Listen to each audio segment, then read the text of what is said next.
सभी प्राणी प्रकृति को प्राप्त होते हैं, अर्थात अपने स्वभाव के प्रवश हुए कर्म करते हैं। ज्ञानवान भी अपनी प्रकृति के अनुसार चेष्टा करता है, फिर इसमें किसी का हट क्या करेगा।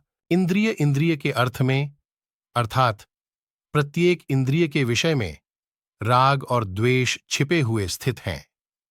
मनुष्य को उन दोनों के वश में नहीं होना चाहिए, क्योंकि वे दोनों ही इसके कल्याण मार्ग में विघ्न करने वाले महान शत्रु हैं।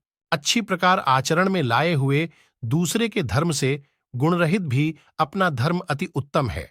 अपने धर्म में तो मरना भी कल्याणकारक है और दूसरे का धर्म भय को देने वाला है। अर्जुन बोले, हे कृष्ण, तो फिर यह मनुष्य स्वयं न चाहता हुआ भी बलात् लगाए हुए की भांति किससे प्रेरित होकर पाप का आचरण करता है।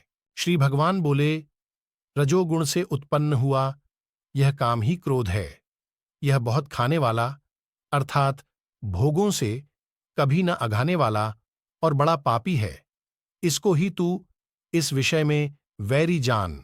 जिस प्रकार धुएं से अग्नि और मैल से दर्पण ढका जाता है तथा जिस प्रकार जेर से गर्भ ढका रहता है, वैसे ही उस काम के द्वारा यह ज्ञान ढका रहता है। और हे अर्जुन, इस अग्नि के समान कभी न पूर्ण होने वाले कामरूप ज्ञानियों के नित्य वैरी के द्वारा मनुष्य का ज्ञान ढका हुआ है।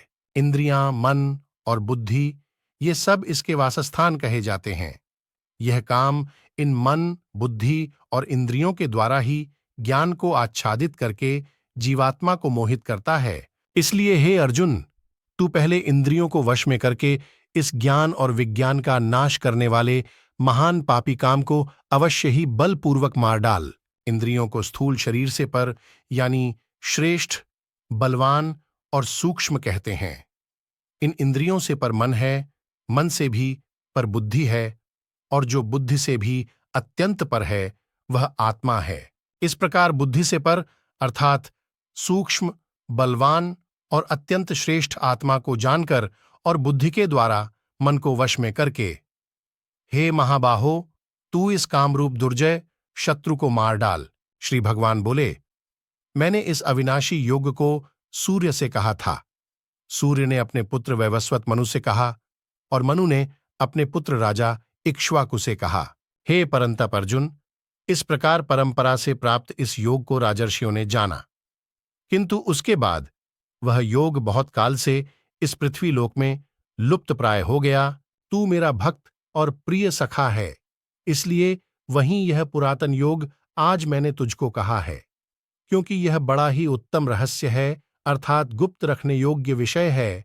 अर्जुन बोले, आपका जन्म तो अर्वाचीन अभी हाल का है और सूर्य का जन्म बहुत पुराना है, अर्थात कल्प के आदि में हो चुका था। तब मैं इस बात को कैसे समझें कि आप ही ने कल्प के आदि में सूर्य से यह योग कहा था।